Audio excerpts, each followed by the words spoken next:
Hai guys, di sini saya akan menjelaskan tentang metode Security Market Line atau SML.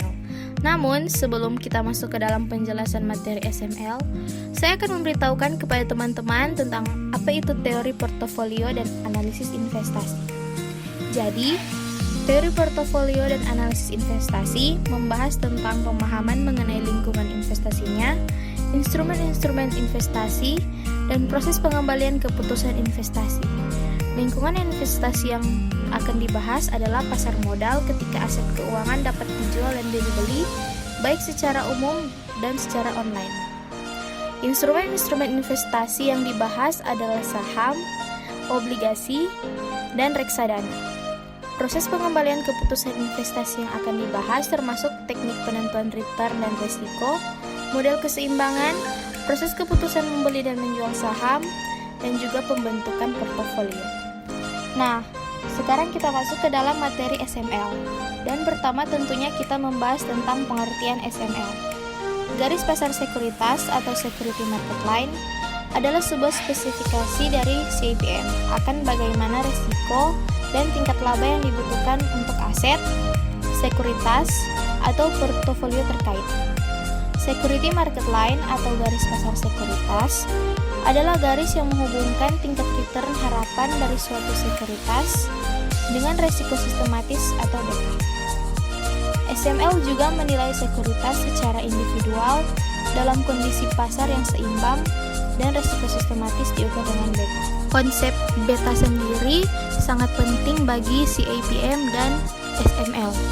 Beta keamanan adalah ukuran risiko sistematisnya yang tidak dapat dihilangkan dengan diversifikasi. Nilai beta 1 dianggap sebagai rata-rata pasar secara keseluruhan.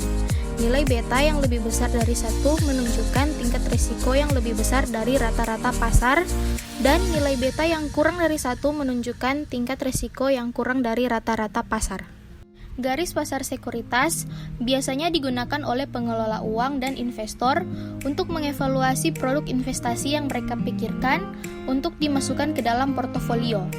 SML berguna dalam menentukan apakah sekuritas menawarkan pengembalian yang diharapkan yang menguntungkan dibandingkan dengan tingkat risikonya. SML sering digunakan dalam membandingkan dua sekuritas serupa yang menawarkan pengembalian yang kira-kira sama untuk menentukan mana di antara mereka yang melibatkan paling sedikit risiko pasar yang melekat relatif terhadap pengembalian yang diharapkan. SML juga dapat digunakan untuk membandingkan sekuritas dengan risiko yang sama untuk melihat mana yang menawarkan pengembalian yang diharapkan tertinggi terhadap tingkat risiko tersebut.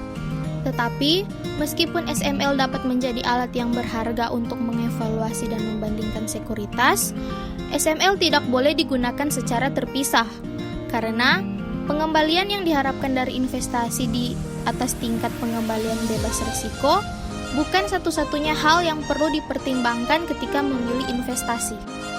Selanjutnya, ada kelebihan dan kekurangan dari Security Market Line. SML memiliki kelebihan dalam mengestimasi return saham antara lain sebagai berikut. Yang pertama, pendekatan SML secara tersurat menyesuaikan terhadap risiko.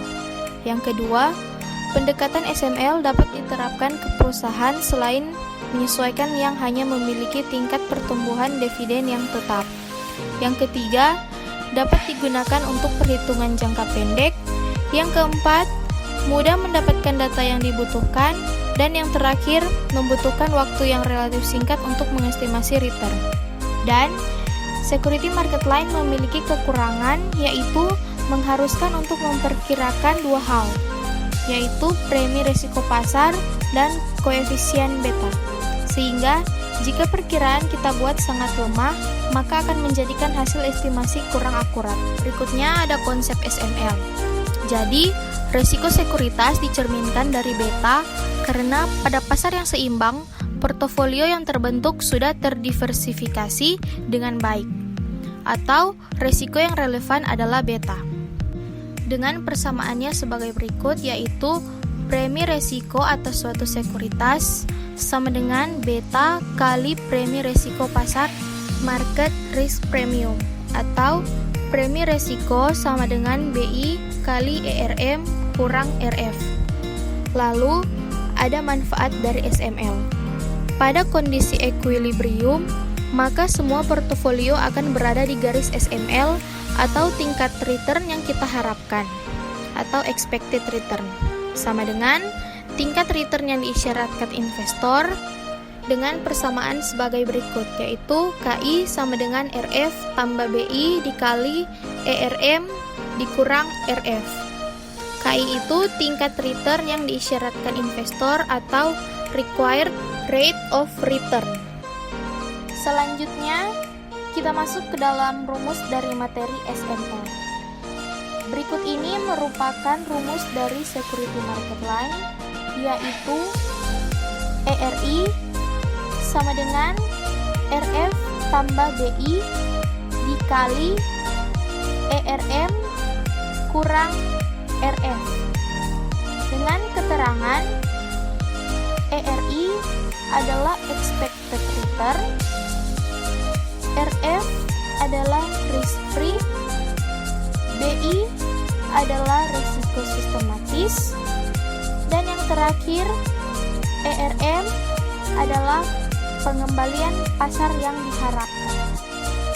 Nah, di slide berikutnya teman-teman dapat melihat grafik dari security market line atau SML, di mana di gambar tersebut terdapat sumbu vertikal yang menandakan expected return dan sumbu horizontal yang menandakan beta portofolio, dan garis SML yang menghubungkan tingkat return dengan resiko sistematis. Nah, di slide selanjutnya membahas tentang penentuan saham undervalue atau overvalue.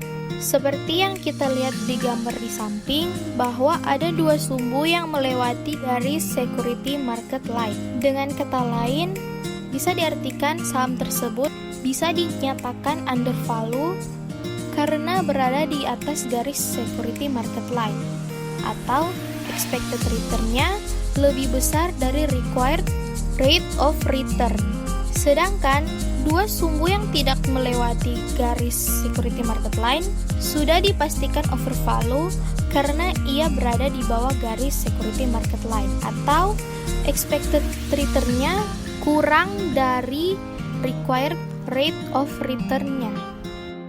Kita masuk ke dalam contoh soal. Jika seorang investor memiliki aset B dengan expected return sebesar ERB sama dengan 16%, dengan beta B sama dengan 1,2, dan diketahui juga bahwa risk free rate atau RF sama dengan 8%. Tapi sebelum itu perlu teman-teman ketahui juga, jika suatu aset yang mengandung risk free rate itu sudah pasti tidak memiliki systematic risk ataupun unsystematic risk. Dengan demikian, dapat disimpulkan bahwa aset tersebut memiliki beta sebesar 0. Itu akan mempengaruhi nilai beta portofolio nantinya.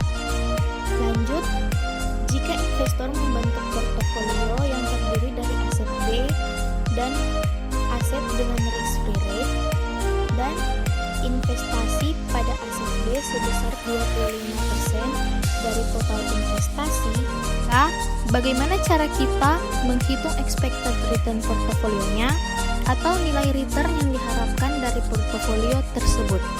Caranya, expected return portofolio sama dengan 0,25 didapat dari 25% dikali expected return B sebesar 16% yang tadi ditambah 1 kurang 0,25 yang hasilnya 0,75 dikali 8%. Maka hasil dari expected return portofolionya sama dengan 10%. Nah, sekarang bagaimana cara menghitung beta portofolio dari data yang ada di atas? Caranya, beta portofolio sama dengan 0,25 kali beta B 1,2 ditambah 1 kurang 0,25 yang hasilnya 0,75 dikali 0 yang tadi hasilnya 0 karena 0,75 dikali 0 sama dengan 0. Berarti beta portofolionya sama dengan 0,25 dikali 1,2, hasilnya 0,3. Selanjutnya, ini masih berhubungan dengan contoh soal yang tadi. Jika investor memiliki dana sebesar $100, kemudian dia meminjam dana tambahan sebagai modal investasi sebesar $50 pada tingkat bunga 5%, maka total investasi pada aset B menjadi $150 atau naik sebesar 150% dari total kekayaan investor. Pertanyaannya, berapa besar expected return portofolio pada kasus di atas? Jawabannya, expected return portofolio sama dengan 1,5 atau 1,50 didapat dari 150% dikali expected return B, yaitu 16% yang tadi, ditambah 1 kurang 1,50 yang hasilnya sama dengan min 0,50 dikali RF, yaitu 8%, maka hasil dari expected return portofolionya adalah 0,2%. Lalu, bagaimana cara mencari beta portofolionya? Caranya, beta portofolio sama dengan 1,50 dikali beta B 1,2 ditambah dalam kurung 1 kurang 1,50 dikali 0, hasilnya 0. Maka beta portofolionya ialah 1,50 dikali 1,2 dan hasilnya sama dengan 1,8. Di slide berikut ini terdapat gambar yang menunjukkan kemungkinan yang bisa terjadi dengan berbagai proporsi pada aset B, yang dimana jika terjadi kenaikan pada beta portofolio, maka akan diikuti oleh kenaikan nilai expected return.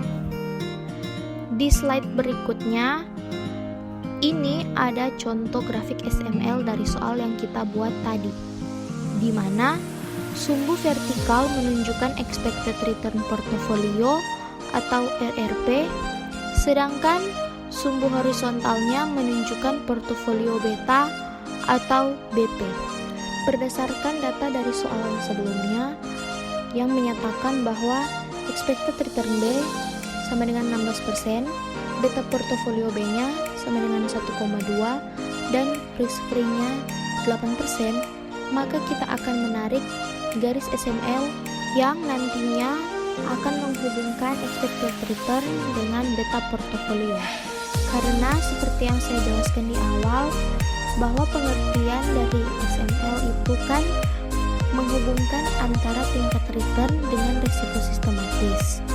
Maka kita bisa lihat di gambar ada sumbu yang berwarna hitam, itu menunjukkan grafik SML aset B yang ditarik dari RF dengan slope sebesar 6,67%.